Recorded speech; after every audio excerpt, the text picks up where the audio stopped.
Hola, ¿qué tal? Bueno, vamos a retomar la clase anterior que, recuerdan ustedes, habíamos partido de la definición de personalidad y después profundizamos en relación a los conceptos de temperamento, carácter y personalidad. Y hoy también la relación de la personalidad con el medio ambiente, que vamos a profundizar en clases posteriores.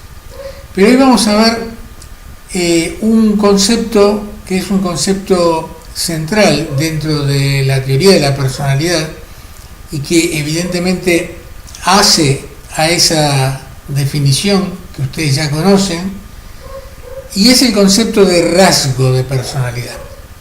En primer lugar, yo quisiera recordarles que había hecho una diferenciación entre estructura y estilo.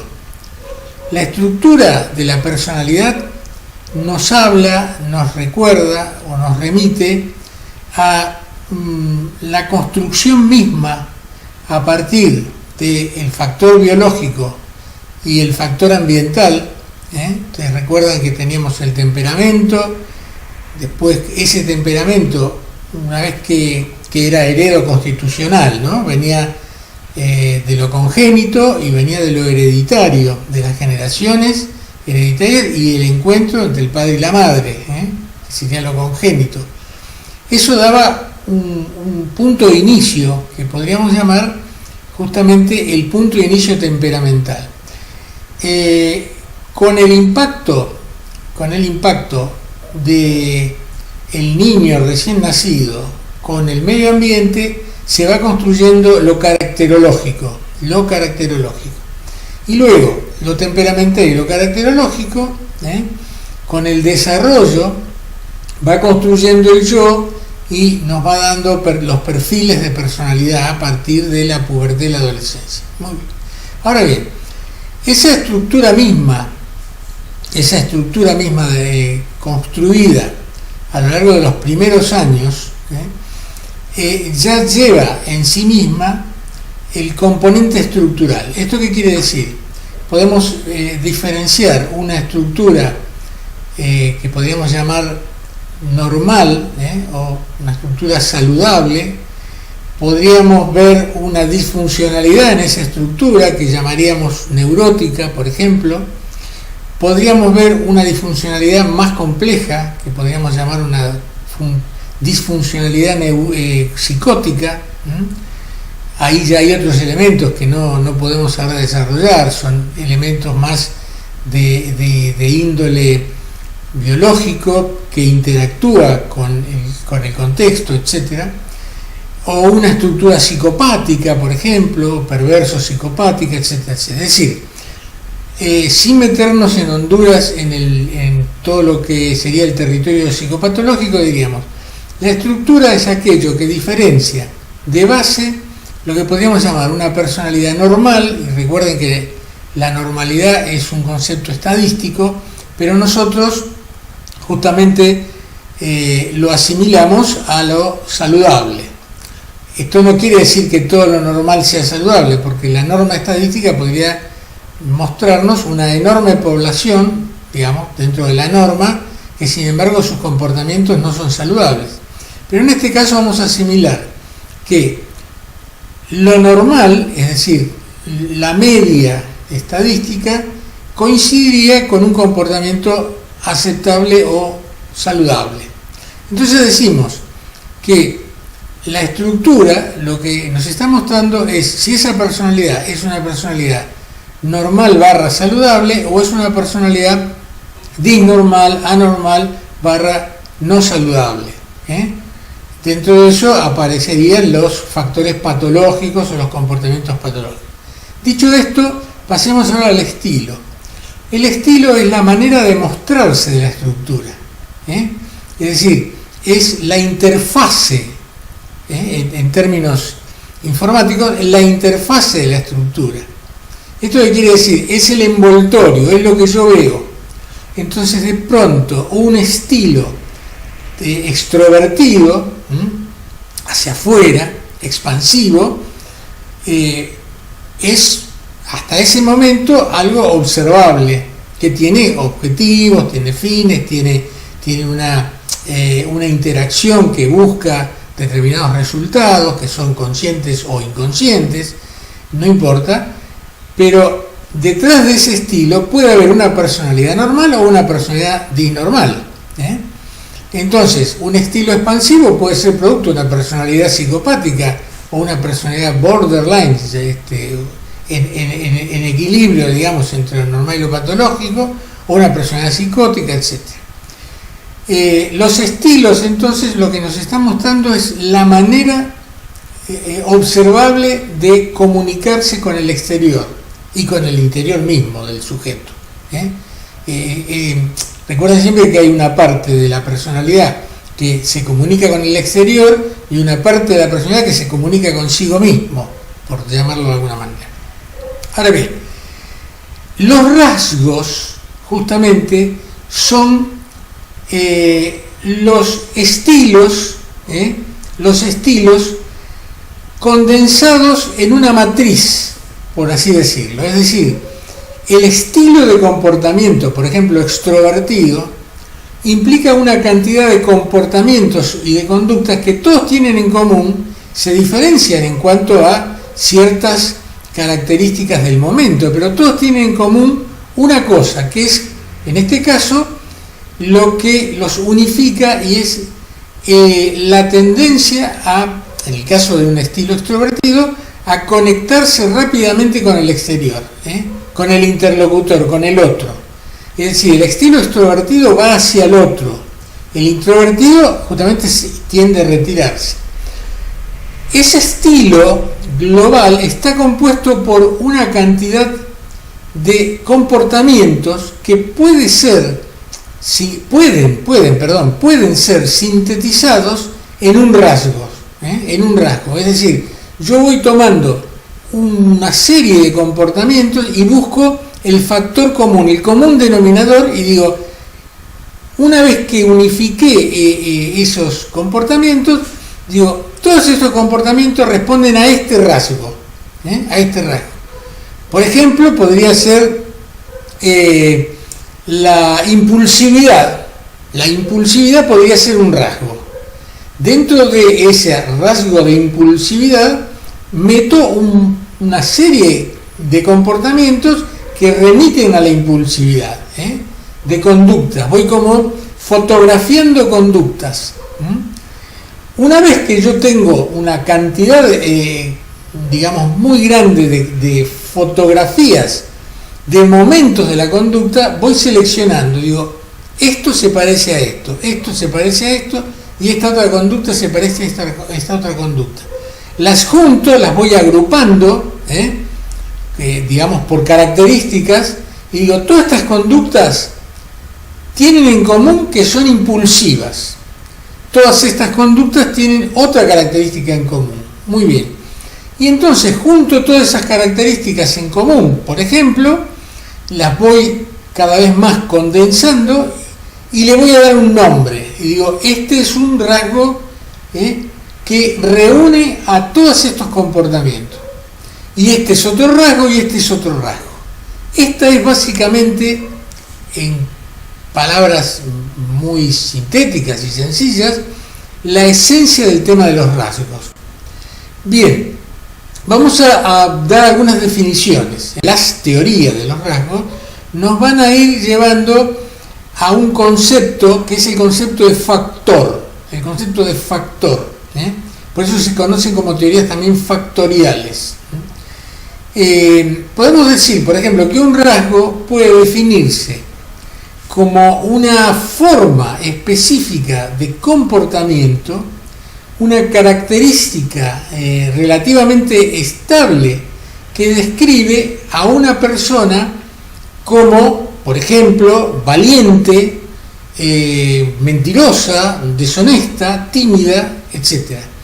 Es decir, fíjense que esto coincide dibujando una caricatura de esa persona. ¿Vieron las caricaturas donde de pronto el caricaturista toma un elemento sobresaliente de esa persona y lo magnifica, lo sobredimensiona?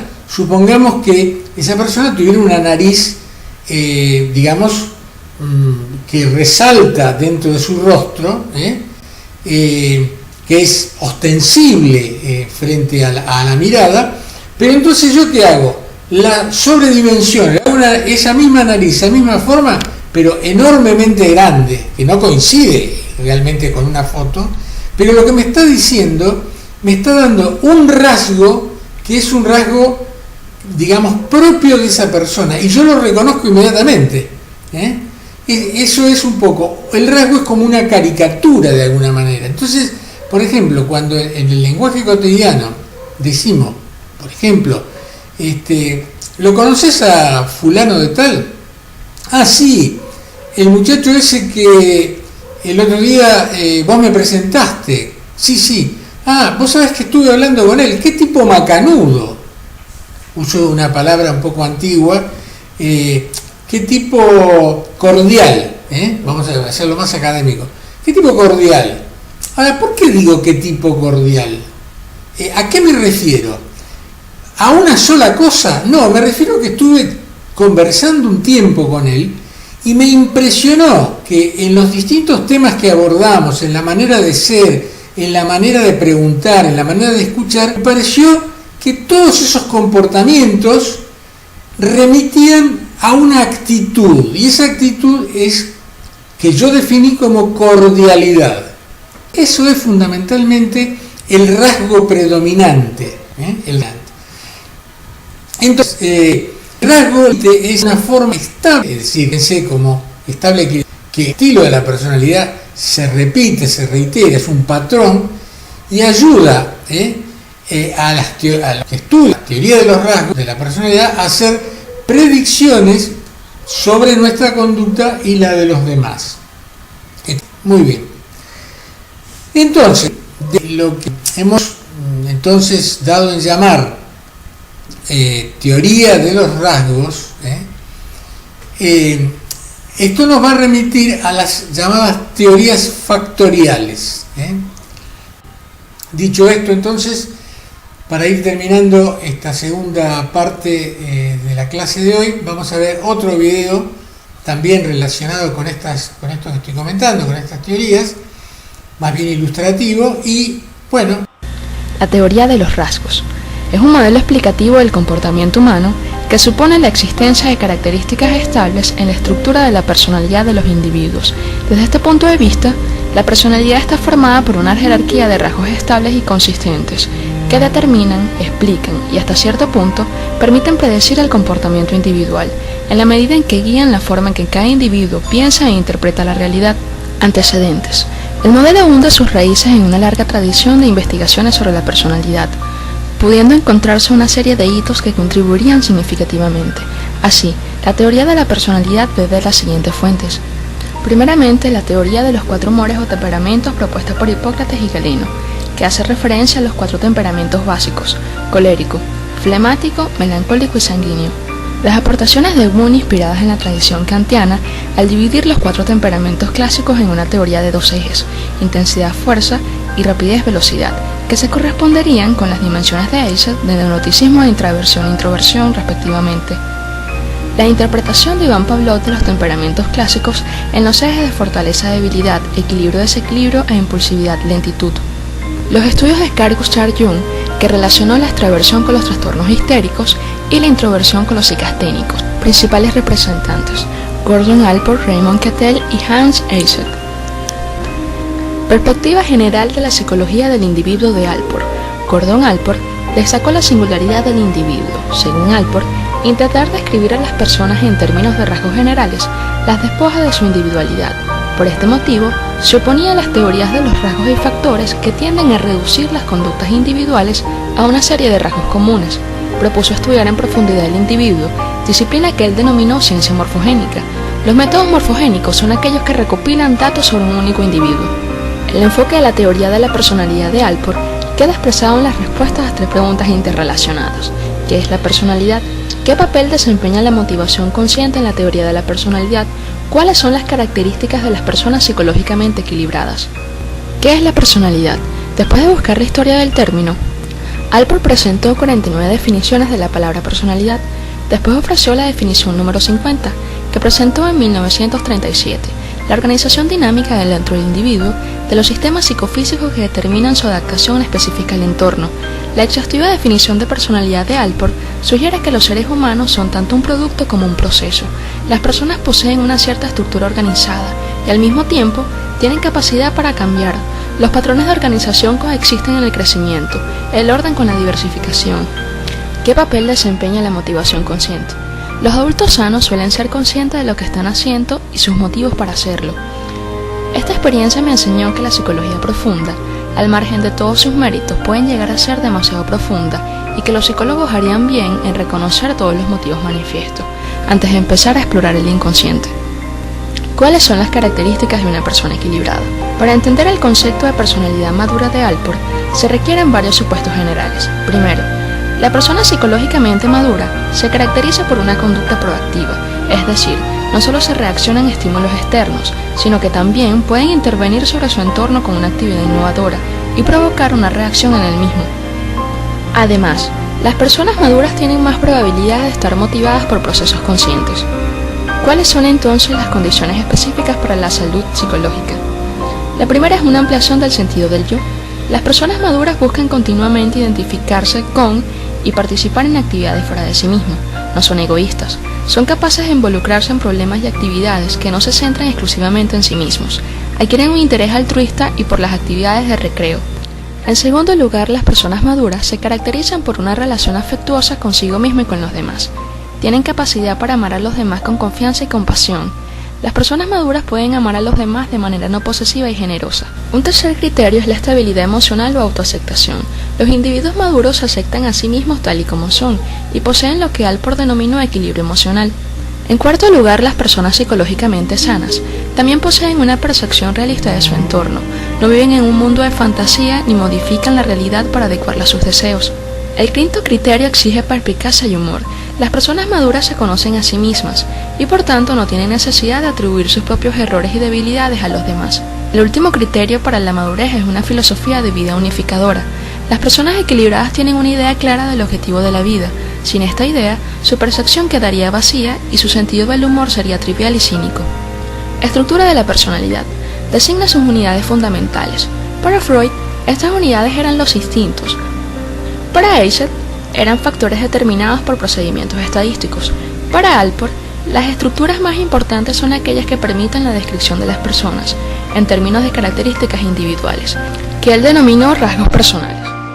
Rasgos personales. Alport se cuidó de distinguir entre los rasgos comunes y rasgos personales. Son características generales que se encuentran en muchas personas. Los rasgos comunes permiten comparar entre sí a los individuos de una cultura concreta. Los rasgos personales son aún más importantes porque permiten a los investigadores estudiar a cada individuo por separado. Alport definió un rasgo como una estructura neuropsíquica generalizada, exclusiva de cada individuo, que puede hacer que diversos estímulos sean funcionalmente equivalentes y activar y dirigir formas coherentes, equivalentes, de conducta adaptativa y de estilo. Niveles de rasgos fundamentales. Rasgos fundamentales. Algunas personas poseen una característica extraordinaria o una pasión tan destacada que llega a dominar sus vidas. Alport denominó a estas características personales rasgos fundamentales. Son tan evidentes que no se pueden esconder. Prácticamente todos los actos en la vida de la persona giran en torno a este rasgo fundamental. Rasgos principales. Los rasgos principales son aquellos que se enumerarían en una carta de recomendación escrita por alguien que conoce muy bien a la persona. Rasgos principales que, según sus amigos y conocidos, la describirían correctamente. Rasgos secundarios. No son fundamentales para su personalidad, pero que aparecen con cierta regularidad y originan muchos de los comportamientos específicos de una persona. Rasgos de motivación y de estilo. La motivación de estos rasgos procede de necesidades e instintos básicos. Alport denominó a los rasgos personales de intensidad menor rasgos de estilo. Aunque estos rasgos poseen el mismo poder motivador, los rasgos de estilo dirigen nuestros actos, los rasgos de motivación los activan. Proprium. Son características que el individuo reconoce como suyas. Todas estas características, de las que el individuo diría que son típicamente suyas, forman parte del proprium. Motivación. Motivos propios. Los motivos periféricos son aquellos que satisfacen una necesidad, mientras que los motivos propios pretenden mantener la atención y el desequilibrio. Perspectiva general de las teorías de los rasgos y factores. La técnica de análisis factorial de Eiset encontró 3 factores bipolares generales: extraversión-introversión, neuroticismo-estabilidad y psicoticismo-superego. El innovador trabajo de Raymond Cattell. En primer lugar, Cattell empleó un método inductivo para recopilar datos, es decir, no partía de ninguna idea preconcebida sobre el número o los nombres de los rasgos o tipos. En segundo lugar, Cattell usó 3 medios de observación distintos a fin de estudiar a las personas desde diversos puntos de vista.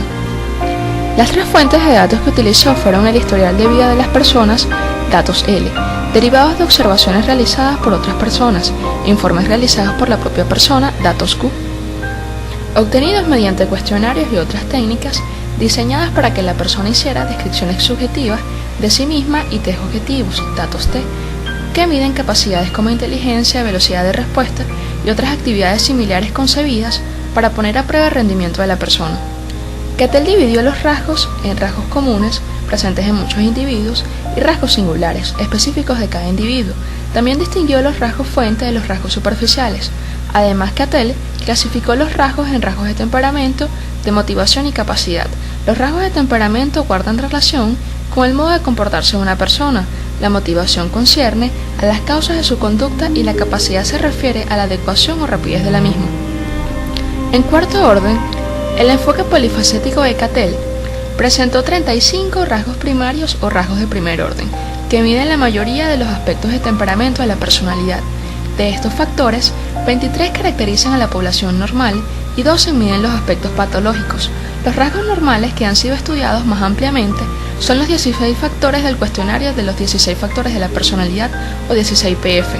16 dimensiones básicas de la personalidad según Cattell, puntos extremos: frío reservado, cálido plácido, pensamiento concreto, pensamiento abstracto, se irrita con facilidad, calmado, estable, sumiso, dominante, soberbio, serio, despreocupado, oportunista, escrupuloso, tímido, aventurero, realista, idealista, confiado, suspicaz, práctico, imaginativo, franco, malicioso, seguro de sí mismo, aprensivo, conservador, experimentador, dependiente del grupo, autosuficiente, indisciplinado, disciplinado, relajado, tenso.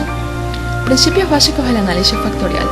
Para aplicar el análisis factorial, primero se deben hacer observaciones concretas de muchos individuos. A continuación, estas observaciones se deben cuantificar de algún modo.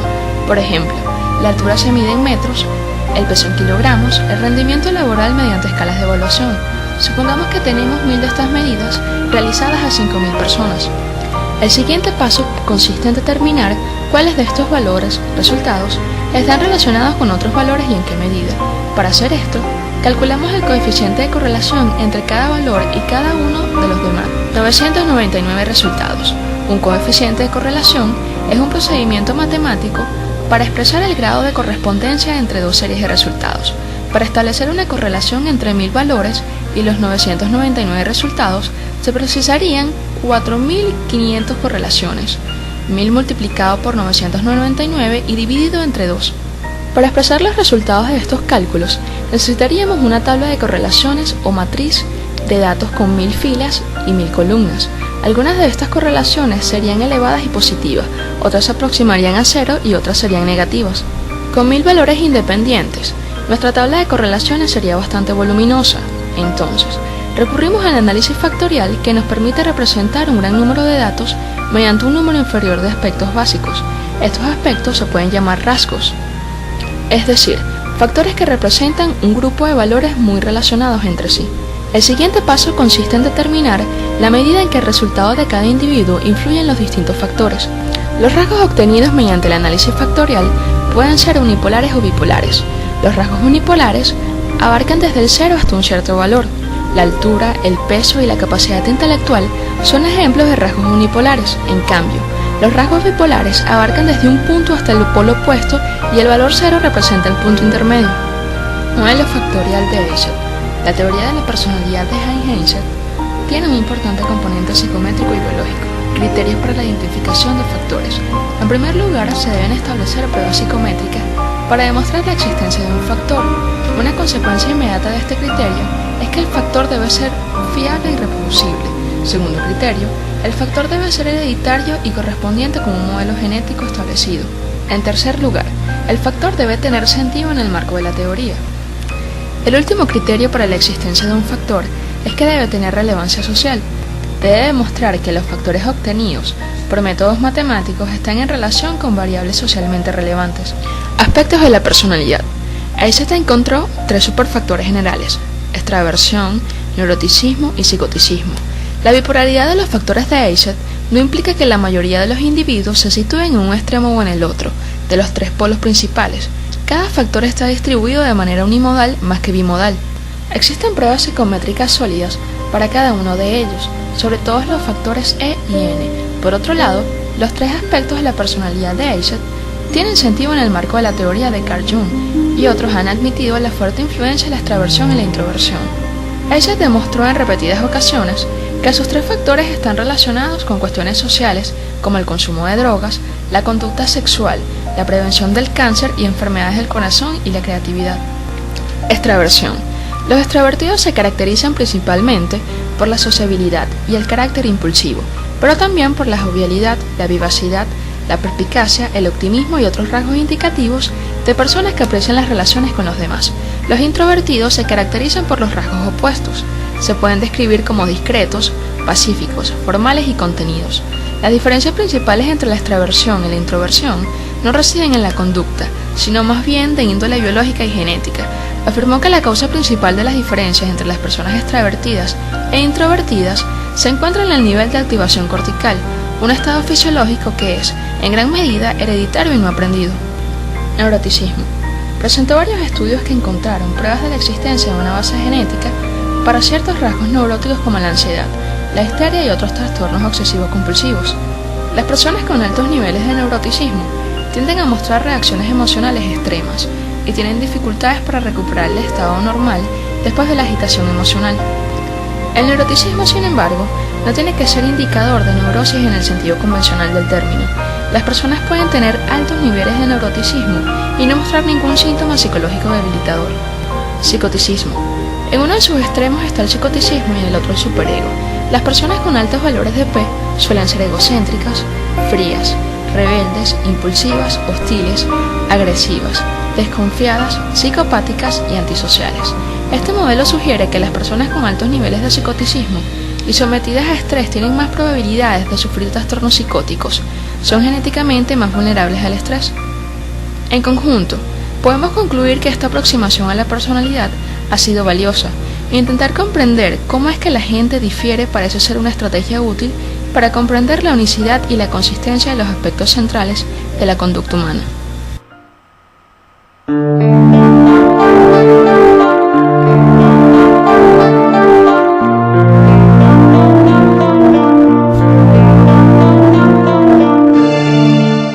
Bien, espero que les haya sido útil y lo más claro posible. Intenté ser lo más claro posible y bueno, nos vemos en la tercera clase. Muchas gracias.